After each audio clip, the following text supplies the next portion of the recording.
Right. Iran, Israel నేపథ్యంలోని అగ్రరాజ్యం America అధ్యక్షుడు Donald Trump already 48 గంటల గడువునైతే ఇరాన్‌కి ఇవ్వడం జరిగింది. హర్మూజ్ జలసంధిని ఆ షిప్స్‌ని సంబంధించి దాన్ని రిలీజ్ చేయాలి. రిలీజ్ చేయకపోతే చమురుకి సంబంధించిన వాటిపైన దాడి చేస్తాము అని చెప్పేసి. అంటే వాటన్నింటిని కూడా పేల్చేయడం జరుగుతుంది. ఇరాన్‌లో ఉన్న విద్యుత్ కేంద్రాలే లక్ష్యంగా బేకర్ దాడులు చేస్తామని చెప్పేసి ట్రంప్ అయితే వార్నింగ్ ఇవ్వడం జరిగింది.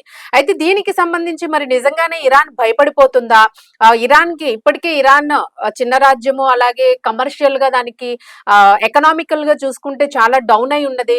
అలాగే ఇప్పుడు ఇజ్రాయెల్, అమెరికా కలిసి చేస్తున్న ఈ దాడిలోనైతే చాలా వరకు ఇరాన్ నష్టపోయిన పరిస్థితులను చూసాము. అధ్యక్షుడిని కోల్పోయారు. మరలా వచ్చిన అధ్యక్షుల్ని చంపేస్తాము అని చెప్పేసి ఛాలెంజ్ చేయడం జరిగింది. సో అధ్యక్షుడు రావడానికే భయపడుతున్న పరిస్థితి, అక్కడ సుప్రీంని ఎన్నుకోవడానికి కూడా భయపడుతున్న పరిస్థితులు కనిపిస్తూ ఉన్నాయి. సో వాళ్ళందరూ కలిసి ఒక మీటింగ్ అనేవి కూడా కండక్ట్ చేసుకోలేని పరిస్థితులు అక్కడ ఉన్నాయి. అలాగే అక్కడున్న దుకాణాలు, వ్యాపార సంస్థలు గాని, ప్రజలు గాని, ఈవెన్ చిన్న పిల్లలకి కూడా పాలు దొరకని పరిస్థితుల్లోనే ఇప్పుడు ఇరాన్ అయితే మాత్రం పూర్తిగా అల్లాడుతున్న పరిస్థితి. అయితే అమెరికా పెట్టిన 48 గంటల ఆంక్షలకి ఇరాన్ భయపడిపోతుందా? నిజంగానే వెనక్కి వెళ్ళిపోతుందా?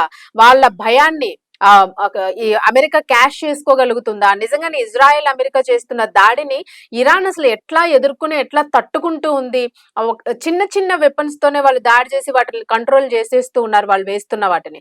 సో ఇప్పటికే అమెరికాకి కూడా చాలా వరకు లాస్ జరిగింది. అలాగే ఇజ్రాయెల్ కూడాను వాళ్ళకి సంబంధించిన ఆయుధ సంపత్తి కూడా తగ్గిపోతూ వస్తోంది. ఆల్మోస్ట్ అవి కూడా కొంత తగ్గిపోయినాయనే మనం చెప్పుకోవాలి. అయితే దీన్ని సోషల్ మీడియా ట్రూత్ లోని ఒక సంచలన పోస్ట్ అయితే చేయడం జరిగింది. అమెరికా, ఇజ్రాయెల్ దాడుల నేపథ్యంలో ఇరాన్ హర్మూజ్ జలసంధిని మూసివేసిన విషయం అయితే అందరికీ తెలిసిందే. మరి దీనికి సంబంధించి సరిగ్గా 48 గంటల్లోన టైం ఇస్తూ ఉన్నాను. ఈలోగా మొత్తం మీరు దాన్ని అయితే క్లియర్ చేయాలి. షిప్స్ కి సంబంధించి దాన్ని మీరు రిలీజ్ చేయాల్సిందే. లేకపోతే మాత్రము యథాస్థితి కంటే గతంలో ఎలా అయితే బిజినెస్ రాకపోకలు చేశామో, ఎలా అయితే ఒప్పందం ప్రకారమో ఎగుమతులు, దిగుమతులు అనేవి చేసుకున్నామో, సో వీటన్నింటికి కూడా ఇంతకు ముందు ఎట్లా ఉందో అట్లాగా మీరు చేయాల్సిందే. ఒకవేళ గనక రాకపోతే మాత్రము పూర్తిగాను ఇరాన్ కి సంబంధించిన ప్రధాన విద్యుత్ కేంద్రాలే లక్ష్యంగా మేము దాడులు చేస్తాము అని చెప్పేసి. సో మనం చూసుకున్నాము కొద్ది రోజుల క్రితం కూడాను ఏదైతే అండర్ గ్రౌండ్ కేబుల్స్ ఏవైతే ఉన్నాయో, ఓవరాల్ ప్రపంచానికి సంబంధించిన నెట్వర్క్ కి సంబంధించి ఆ కేబుల్స్ ఏవైతే ఉన్నాయి ఇవి కూడా కట్ చేసేస్తాము అని చెప్పేసి వీళ్ళు బెదిరించడం జరిగింది. సో ఏది జరిగినా కూడా ప్రపంచం అయితే మాత్రము ఒక ఇబ్బందికర పరిస్థితుల్లో పడే అవకాశాలు కనిపిస్తూ ఉన్నాయి. మరి ఒకవేళ ఈ దాడులు గనక జరిగితే ఇరాన్ లో ఉన్న అన్నింటికంటే అతిపెద్ద విద్యుత్ కేంద్రము మొదట టార్గెట్ అని ట్రంప్ కుండ బద్దలు కొట్టినట్టు ఆయన చెప్పడం జరిగింది. అయితే ఇటీవలే హర్మూజ్ జలమార్గాన్ని సురక్షితంగా చేసేందుకు ట్రంప్ మిత్ర దేశాలకు అయితే పిలుపునివ్వడం జరిగింది అన్నింటికీ కూడా. బట్ ఏంటంటే ఇక్కడ ఐక్యరాజ్య సమితి కీలక పాత్ర పోషిస్తుంది. బట్ ఐక్యరాజ్య సమితి మాట కూడా వినకుండా ట్రంప్ గతంలో ఏదైతే ఈ దాడులు చేస్తూ వస్తూ ఉన్నాడు, దాదాపు నెల రోజులు మనకి ఈ 27వ తారీఖు అనుకుంటా వచ్చేస్తే, అంటే లైక్ మనకి మన పండుగ ప్రకారం శ్రీరామనవమి వస్తే మనకి ఆల్మోస్ట్ 1 మంత్ అయిపోయినట్టే. ఇన్ని రోజులు యుద్ధం జరుగుతోంది, దాన్ని కంట్రోల్ చేయలేకపోతున్నాం అంటే మాత్రం ప్రమాద అంచుల్ని తాకుతోంది ఇది అనేది మాత్రం మనకు కొంత క్లారిటీ వస్తుంది.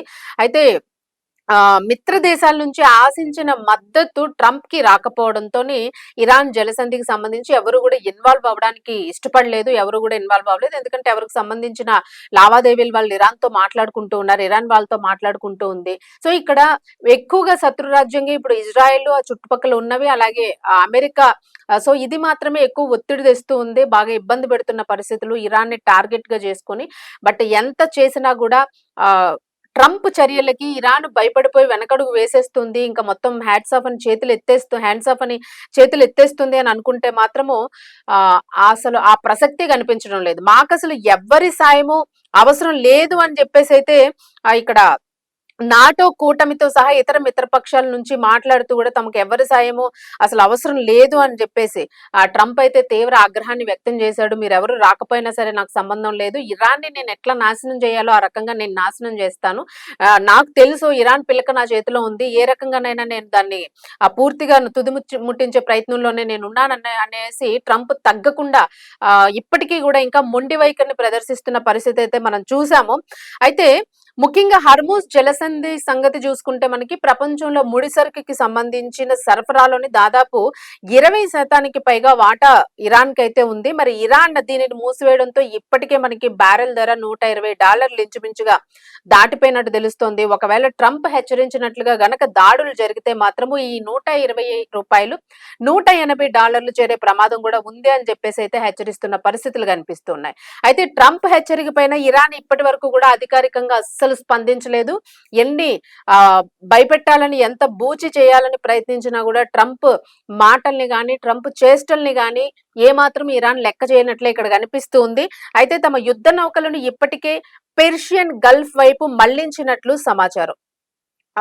అలాగే 48 గంటలు ముగిసిన తరువాత ట్రంప్ ఎలాంటి నిర్ణయం తీసుకుంటారు అనేది అయితే ఇప్పటి వరకు ఉత్కంఠ అయితే ఉంది. అయితే ఇప్పుడు మనకి సస్పెన్స్ ఏంది అని అంటే ట్రంప్ చేసిన చర్యలకి 48 గంటలకి వీళ్ళు భయపడిపోయారా అని చెప్పేసి చూస్తే అసలు 48 గంటల అల్టిమేటం ముగియక ముందే అంటే ఇంకా టైం ఉంది, ఇంకా 48 అవర్స్ అవ్వలేదు.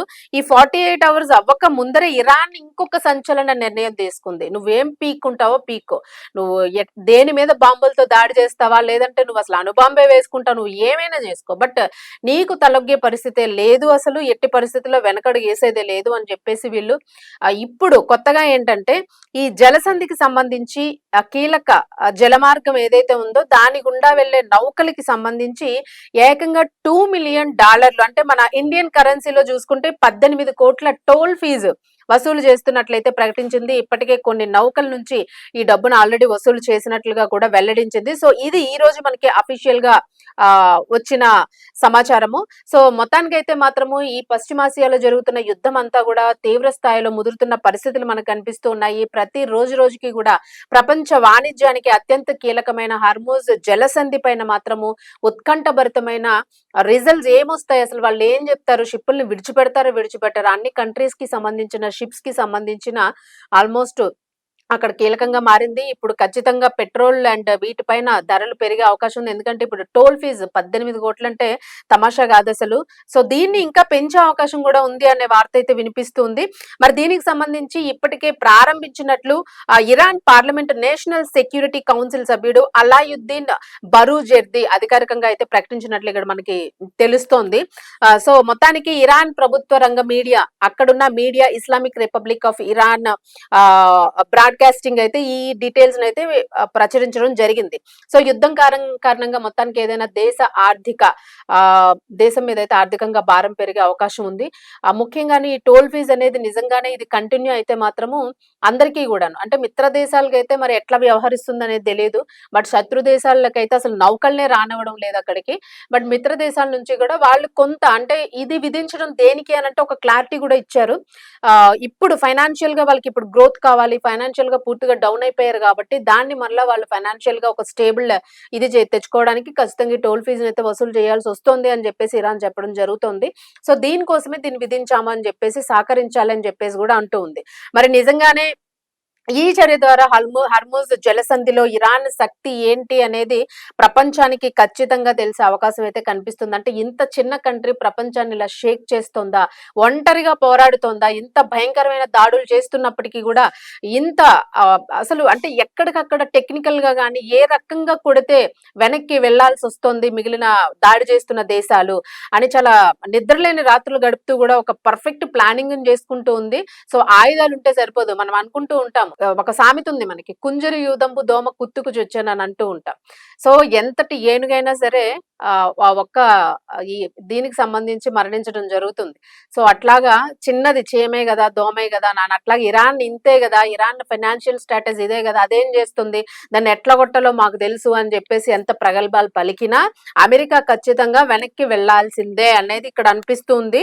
ఇక ఇరాన్ అధ్యక్షుడు పెజెష్కియాన్ సైతము దీనిపైన అయితే స్పందిస్తూ తమ శత్రు దేశాలకు చెందిన నౌకలు మినహా మిగిలిన వాటిని మాత్రమే ఈ మార్గంలోకి అనుమతిస్తామని చెప్పేసి స్పష్టం చేయడం జరిగింది. ఇక 48 గంటల్లో హర్మూజ్ జలసంధిని తెరవాలంటూ ట్రంప్ అయితే మాత్రము ఇంకా ఆ! ఆయన మాట మీదే ఉన్నాడు. ఇప్పుడు ఈ యుద్ధం ఇంకా ముదురుతుందా? ఇప్పుడు ఇరాన్ ఇచ్చిన వార్నింగ్‌తోనే ట్రంప్ వార్నింగ్ ఇచ్చాడు. బట్ ఇరాన్ మాత్రము దానికి టిట్ ఫర్ టాట్ అనేటట్టు నువ్వేం పీక్కుంటావో పీక్కో అసలు అని జెప్పేసి ట్రంప్ పిలకను పట్టుకుంటే దాన్ని కత్తిరించే పనిలోనైతే ఇరాన్ ఉంది అనే అనుకోవచ్చు మనం. బట్ ఏదైనా ఇప్పుడు ప్రస్తుతానికి ఉన్న పరిస్థితుల నేపథ్యంలోని పూర్తిగా ఆయిల్ రేట్స్ అవి పెరిగే ఛాన్స్ ఉంది. ఈ భారత్ మీద గూడా పడే అవకాశాలు ఉన్నాయని అంటూ ఉన్నారు.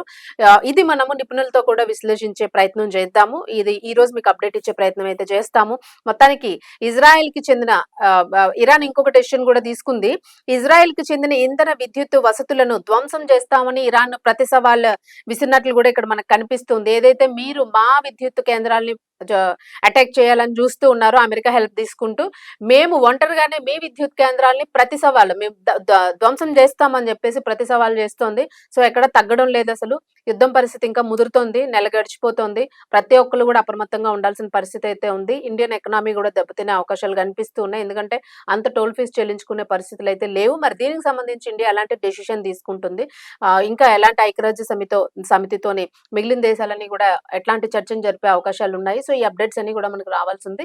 రాంగానే మీకు అప్డేట్ ఇచ్చే ప్రయత్నం చేస్తాం. అలాగే మనము